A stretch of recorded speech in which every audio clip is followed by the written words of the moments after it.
Hey friends, today we are going to learn about the pre-PhD course in commerce for the students who are starting PhD in commerce and business. कोई फ़र्क नहीं पड़ता कि आप PhD part time कर रहे हो full time कर रहे हो। आपको ये जो कोर्स वर्क होता है PhD का, किसी यूनिवर्सिटी में 6 मंथ्स का, किसी में 9 महीने का आपको अटेंड करना ही पड़ता है। तो जो भी बच्चे PhD कर रहे हैं कॉमर्स में या बिज़नेस में, उनके लिए UGC ने ये सिलेबस दे रखा है। आप चाहे स्टेट यूनिवर्सिटी से करें, आप चाहे किसी सेंट्रल यूनिवर्सिटी से करें, प्राइवेट से करें, आप सभी को जो भी कॉमर्स बिजनेस में PhD करना चाह रहे हैं उनको एक ही सेट ऑफ सिलेबस फॉलो करना पड़ेगा, क्योंकि UGC ने दिया है। आप JRF हो, नॉन JRF हो, सब स्टूडेंट्स को सेम कोर्स वर्क में सिलेबस फॉलो करना पड़ेगा कॉमर्स एंड बिजनेस वालों को, और वो ये सिलेबस है। तो इसमें मैं आपको बताऊंगी कि क्या आपके सब्जेक्ट्स रहेंगे और इस सिलेबस में आपको कौन सा सब्जेक्ट है जिसका वेटेज ज़्यादा है, कम है, कितना मार्क्स ला के आना है, और उस सिलेबस में क्या क्या सेक्शंस कवर होंगे और कौन सा डिफ़िकल्ट इजी है, कैसे चूज़ करना है, ये सब मैं आपको बताऊंगी। तो चलिए स्टार्ट करते हैं। तो सबसे पहले जैसे कि आप देख रहे हैं कि मैंने तो GNDU गुरु नानक देव यूनिवर्सिटी का सिलेबस उठाया है और हमने यही फॉलोअप किया था। मुझे 8 मंथ्स हो गए हैं PhD में एनरोल किए हुए। तो अभी आप लोग देखेंगे कि सबसे पहले आपको बता रखा है उन्होंने कि आपको जो टोटल पेपर देने हैं वो 7 हैं। ठीक है, अब मैं बताती हूँ कैसे। देखो, एक पेपर ये हो गया, दूसरा पेपर ये हो गया, तीसरा आपको ये टर्म बेस्ड पेपर देना है, फोर्थ देना है आपको रिसर्च एंड पब्लिकेशन, फिफ्थ देना है आपको एंड्रोलॉजिकल प्रैक्टिसेस, और एक आपको इलेक्टिव चूज़ करना है। अब आप बोलोगे इलेक्टिव कौन सा चूज़ करना है भाई? तो इन तीनों में से आपको एक पेपर चूज़ करना होगा आपकी PhD की स्पेशलाइजेशन के अकॉर्डिंग, और ये हो जाएगा आपका 6th पेपर। उसके बाद UGC ने पता नहीं ये क्यों रखा है, लेकिन बोला कि आपको इन 4 भाषाओं में से एक फॉरेन लैंग्वेज का पेपर चूज़ करना पड़ेगा। तो ये हो गया आपका 7th पेपर, और इनमें से भी आपको एक चूज़ करना है। ठीक है जी, इतना समझ आ गया। तो ये कितने पेपर हो गए आपके? 7, 6, 5, 4, 3, 2, 1। तो आपके टोटल मिला के आपको 7 कोर्स जो है वो पूरे करने होंगे इस 6 और 9 महीने के अंदर। जैसे GNDU 6 महीने में कोर्स वर्क करवाती है, कुछ यूनिवर्सिटी 7 महीने भी करवाती है। ठीक है जी। तो अभी मैं आपको बताती हूँ कि आपको ये जो कोर्स वर्क करना है उसमें आपको किस तरीके से आपकी अप्रोच रहनी चाहिए, है ना। यहाँ पे लिख देते हैं, ये है आपका 7th पेपर। तो अभी हम इसको आगे ऊपर चल के लेके जाते हैं। तो देखो, जो सबसे पहले पेपर है ना, इनमें से आपका सबसे पहले हम बात करते हैं एक पेपर की, जो कि यहाँ पे लिखा है टर्म बेस्ड पेपर सेमिनार। देखिए, यहाँ पे मैं पेन का कलर चेंज कर लेती हूँ ताकि आप लोगों को आइडेंटिफाई करने में कोई प्रॉब्लम ना हो। तो हम रख लेते हैं, ये कलर रख ले भाई। ठीक है, देखो ये है हमारा टर्म बेस्ड पेपर, है ना। अब यार, इसमें एक चीज़ तुमको नोटिस करनी है कि इसमें उन्होंने लिखा है नीचे सेमिनार। इसका कोई भी रिटन पेपर नहीं होगा, कोई प्रैक्टिकल नहीं होगा। देखो ना, तो इसका कोई टेक्स्ट हो रहा है नहीं, और कोई प्रैक्टिकल भी नहीं है। और टोटल आपका क्रेडिट जाएगा इसमें 3, और इसमें कोई नंबर नहीं मिलेंगे आपको मिड टर्म के या एंड सेमेस्टर के। आपको बस ये आपका इवैल्यूएटर बोल देगा सेटिस्फैक्ट्री है या नॉन सेटिस्फैक्ट्री है। अभी जो टर्म बेस्ड पेपर है ना, पहले इसकी बात सुन लो यार। ये पेपर ऐसा है कि देखो, जैसे कि UGC ने बोला है जिसने कॉमर्स बिजनेस में PhD करनी है ना, उसको थीसिस सबमिट करने का क्या रखा है, उसका क्राइटेरिया कि आपका एक पेपर जो है वो UGC केयर लिस्ट में क्या होना चाहिए, पब्लिश होना चाहिए। अब आप जो रिसर्च पेपर लिखेंगे उसका कुछ गैप ढूंढेंगे, पहले रिसर्च प्रॉब्लम, फिर लिटरेचर रिव्यू करके, है ना, गैप ढूंढते हैं ना। फिर आप क्या करते हैं, उस पर आपका जो भी डाटा का टेक्निक है, प्राइमरी सेकेंडरी, वो लगाते हैं। फिर उसको प्रेजेंट करते हैं कहीं ना कहीं पे, है ना। फिर उसका आप टेस्ट करते हैं, डिस्कशंस करते हैं, और आप ऐसे एक अपना पेपर तैयार करके छपाते हैं। तो वो पेपर कैसे लिखेंगे आप, उसका एक प्रोटोटाइप आपको यहाँ पे लिख के देना होगा। फॉर एग्ज़ाम्पल मेरा मार्केटिंग पे था, ठीक है, अब मेरा मार्केटिंग पे था तो क्या हुआ कि जैसे मान लीजिए मुझे किसी प्रोडक्ट पे करना था कि हाँ ठीक है मुझे एक प्रोडक्ट पे पेपर छापना है, तो मैंने क्या किया, मान लो पतंजलि के प्रोडक्ट्स ले लिए, ठीक है, कि मुझे ये समझ आया कि यार आयुर्वेदिक है, इंडियन ब्रांड है, फिर भी लोग इसे नहीं ले रहे यार, इसकी सेल कम हो रही है। तो ये होगी मेरी रिसर्च प्रॉब्लम। इस रिसर्च गैप को लेके मैंने लिटरेचर को रिव्यू करना शुरू किया कि हाँ भाई क्या ऐसा प्रॉब्लम आ रहा है, कहाँ कहाँ पे इस लिटरेचर के बारे में, आयुर्वेदिक चीज़ों के बारे में, पतंजलि के बारे में और क्या क्या छपा हुआ है, वो मैंने पढ़ा। फिर मैंने अपने कुछ रिसर्च ऑब्जेक्टिव बना लिए, है ना। उसके बाद फिर अब मैं मार्केटिंग का बच्चा मेरा प्राइमरी डाटा में मैंने फिर क्या किया, क्वेश्चनियर बनाया, सर्वे बनाया, लोगों से फिल करवाया। फिर उसके ऊपर मैंने क्या, फैक्टर एनालिसिस लगाया, जो टेक्निक थी मेरी सॉफ्टवेयर की वो लगाने के बाद जो रिज़ल्ट आए उसको मैंने पेपर पे उतारा और लिखा कि मैंने ये लिटरेचर रिव्यू किया है, ये मेरे ऑब्जेक्टिव्स हैं। फिर मैंने ऐसे सर्वे भरवाया लोगों से, है ना, कन्वीनियंस सैम्पलिंग के थ्रू। और फिर ये वाली टेक्निक लगाई SPSS सॉफ्टवेयर में, EFA लगाया, और फिर ये रिज़ल्ट आए, और फिर फ्यूचर लिमिटेशन कंक्लूज़न दे के एक ऐसा प्रोटोटाइप सा तैयार कर दिया, ठीक है। तो वही है इस टर्म पेपर में कि तुम लोगों को क्या करना है, तुम लोगों को कुछ नहीं करना, बस अपना एक प्रोटोटाइप सा तैयार करना है कि हमने इस पेपर में ये पढ़ा है, ठीक है जी। और जैसे रिसर्च पेपर एक फाइनल लिखना है उसका ही नमूना होता है, उसी के जैसा आपको एक टर्म पेपर बनाना पड़ता है टेम्पररी सा, और दिखाना होता है कि अच्छा हमें रिसर्च पेपर थोड़ा बहुत लिख लेंगे, ठीक है। और ये आपको पहले कोई नहीं पूछता, आपके सारे पेपर हो जाते हैं एंड में, आपको 1 महीने का टाइम इसके लिए मिल जाता है, और आपका गाइड, आपके सीनियर्स इसमें हेल्प कर देते हैं।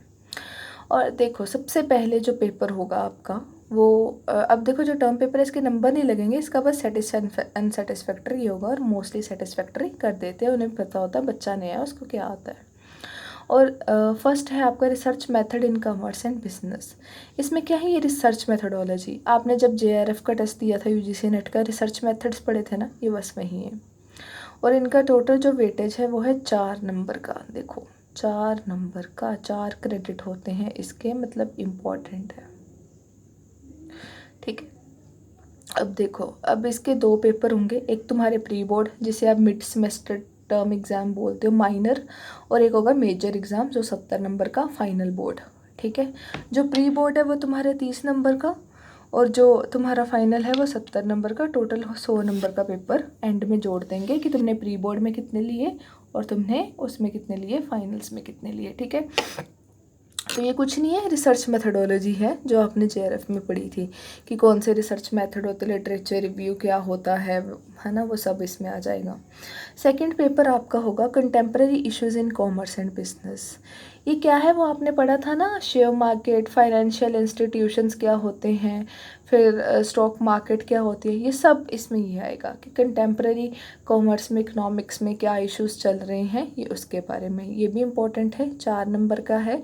और ये जो सब्जेक्ट्स को मैं सर्कल लगा रहा हूँ ना, ये सबको करने पड़ेंगे, चाहे आप मार्केटिंग में PhD कर रहे हो, फाइनेंस में कर रहे हो, HRM में कर रहे हो, सबके लिए सेम पे है, ठीक है। ये इलेक्टिव नहीं है, सबको कॉमन देने पड़ेंगे।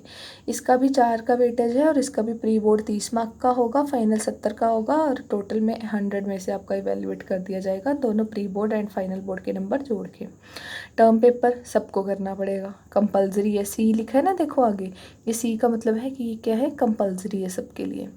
तो पर लेकिन इसके नंबर नहीं लगेंगे, ये सेटिस्फैक्ट्री अनसेटिस्फैक्ट्री काउंट हो जाएगा, टोटल क्रेडिट इसकी 3 है। उसके बाद है रिसर्च एंड पब्लिकेशन एथिक्स। अब आप कहीं भी पेपर छपाते हो, अब ऐसा तो है नहीं कि किसी ने पेपर हिंदी में लिखा है तुम उसको इंग्लिश में ट्रांसलेट कर दो और बोलो जी मैंने तो रिसर्च कर दी, नहीं नहीं, ऐसा नहीं होता ना।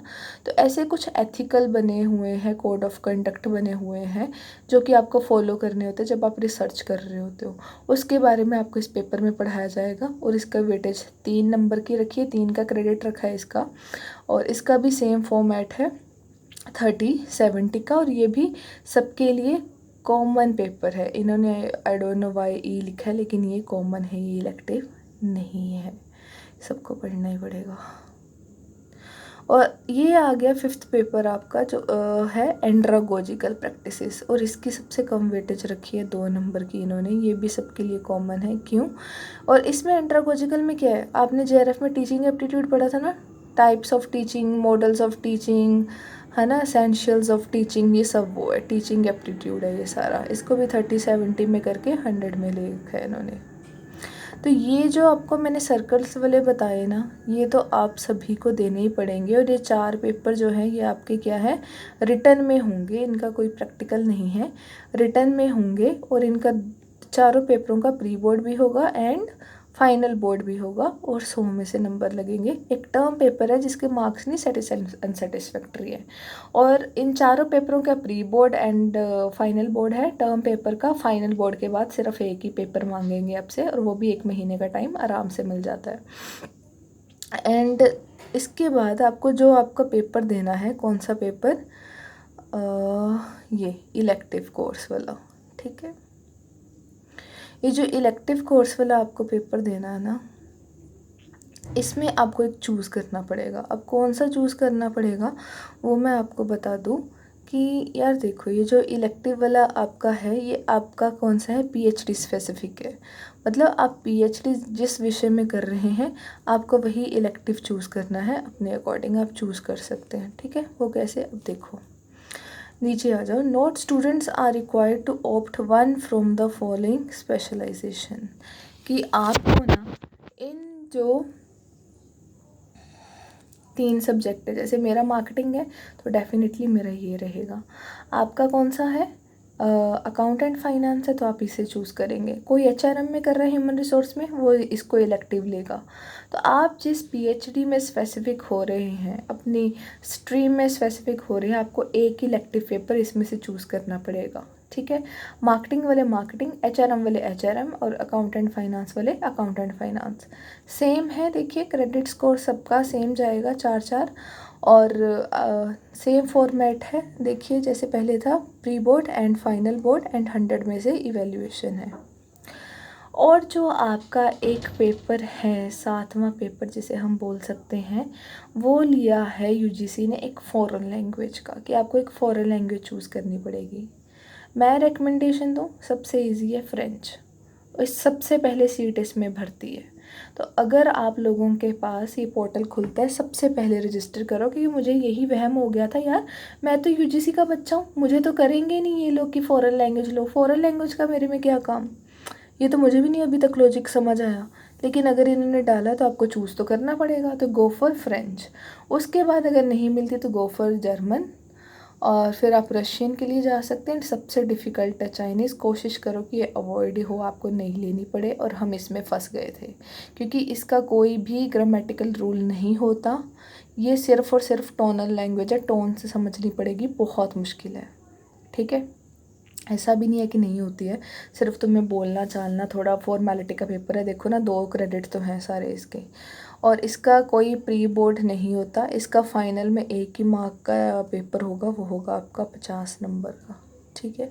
वैसे हमारे इन्होंने प्री बोर्ड भी लिए थे इसके, ठीक है, लेकिन इन्होंने यहाँ पे कोई प्री बोर्ड का ऐसे कुछ स्पेसिफिक बताया नहीं है। लेकिन हमारी यूनिवर्सिटी ने इसका प्री बोर्ड भी लिया था एंड फाइनल बोर्ड भी लिया था, और ये 50 नंबर का दिया है इन्होंने, ठीक है। तो आपको इनमें से एक चूज़ करना है। तो मेरी रिकमेंडेशन है फ्रेंच लेना। तो बाकी आपको इसका सारे मटेरियल दे दिया जाता है, आपको थोड़ा बोल चाल आनी चाहिए, और तो कुछ नहीं होता कि आए कोई बच्चा 9 महीने में भाषा सीख लेगा प्रॉपर की प्रॉपर, ठीक है।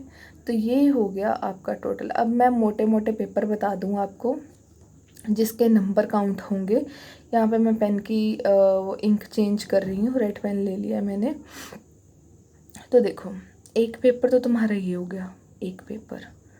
दूसरा पेपर ये वो वाले पेपर हैं जिसके प्री बोर्ड भी होंगे तुम्हारे, फाइनल बोर्ड भी होंगे, ठीक है। सॉरी, ये टर्म पेपर आ गया, टर्म पेपर नहीं है। टर्म पेपर को हम लोग रिमूव करते हैं और नेक्स्ट पे चलते हैं। थर्ड आ गया आपका ये रिसर्च एंड बिजनेस वाला, फिर आ गया आपका टीचिंग एप्टीट्यूड जो कि है एंड्रागोजिकल। और ये पेपर तो 4 हैं जो सबको कॉमन देने हैं। और इसके बाद जो एक और पेपर है जिसका प्री बोर्ड भी होगा, पोस्ट बोर्ड भी होगा, और अपना सब्जेक्ट स्पेसिफिक होगा, वो होंगे ये 2 पेपर। 5वां पेपर आपको यहाँ से चूज़ करना है, जो कि आप देखेंगे और 6वां पेपर आपका इधर से हो जाएगा। तो ये 6 पेपर के आपको प्री बोर्ड और फाइनल बोर्ड सब देना पड़ेगा, एक एक चूज़ करके, ठीक है। ये 4 कॉमन, उसके बाद एक किस्म से चूज़ करना है, एक किस्म से चूज़ करना है। प्री बोर्ड 30 मार्क्स के होंगे और फाइनल बोर्ड 70 मार्क्स के होंगे, लेकिन नंबर दोनों के जुड़ेंगे, प्री के भी बोर्ड के भी, और फिर 100 में से तुम्हारा टोटल निकलेगा। एंड पास होने के लिए तुम्हारे 60% नंबर होने ज़रूरी हैं, ठीक है। और टोटल तुम्हारा क्रेडिट स्कोर इन्होंने 19 का दिया है। तो तुम्हें जितने भी तुम्हारे नंबर बने, जैसे 600 नंबर का पेपर हो गया ना, सब 100 के, नहीं 600 का नहीं हुआ तुम्हारा, 550 का हुआ, ठीक है। क्योंकि हर पेपर 100 नंबर का है, 50 का ये हो गया तुम्हारा।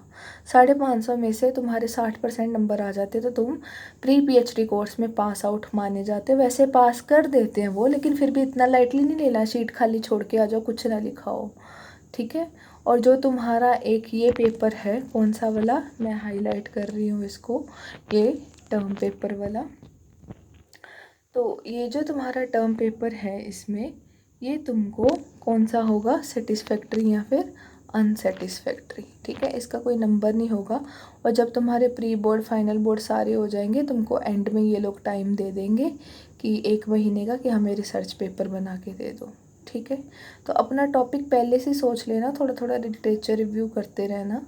और फिर ये 6 पेपर देने हैं तुमको। और उसके बाद 7वां तुम्हारा क्या हो जाएगा, 7वां तुम्हारा हो जाएगा ये टर्म पेपर, ठीक है। तो टोटल 7 चीज़ें तुम्हें करनी है इन 6 से 9 महीनों में। 6 पेपर रिटर्न, 7 तुम्हें अपना रिसर्च पेपर देना है। एक कोशिश करना रिसर्च पेपर तुम्हारा मिलता जुलता हो तुम्हारे PhD के टॉपिक से, ताकि तुम कल को इसको छपवा भी सको अच्छे से रिफ़ाइन करके, क्योंकि टेक्निक तो तुम्हें लगानी पड़ेगी। प्राइमरी वाले प्राइमरी डाटा लगाएंगे, फाइनेंस अकाउंट वाले सेकेंडरी भी लगा सकते हैं, है ना। तो ये रहा तुम्हारा scheme of paper for the pre PhD course work in commerce and business. चाहो तो स्क्रीनशॉट ले लेना। जो टोटल नंबर ऑफ़ पेपर्स है वो मैंने रेड पेन में लिखे हैं, ठीक है। 7 जो है तुम्हारा वो इसमें हो गया रिसर्च पेपर वाला। नहीं तो तुम्हें ये 6 पेपर तो देने ही हैं बेटे। अब क्या है कि इसके नीचे नीचे ये रिसर्च मेथडोलॉजी का तुम्हें दे रखा है सिलेबस।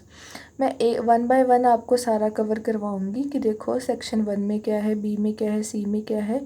कुछ तो आपको ये लोग सॉफ्टवेयर सिखाएंगे रिसर्च मेथडोलॉजी में चलाने, जैसे कि ग्रेटल जो मूवी, वो भी मैं आपको सिखा दूँगी। और आपको मटेरियल भी प्रॉपर प्रोवाइड कर दूँगी। तो ये चीज़ें हैं जो कि आपको पढ़नी होंगी, ठीक है जी। ये टर्म पेपर जो आपको होगा, तो ये सारा इन्होंने नीचे दे रखा है सिलेबस, सब्जेक्ट बाय सब्जेक्ट, और मैं सबको आपको कवर करवाऊँगी। तो stay tuned and share, subscribe and like if you really liked it. Thank you, bye bye.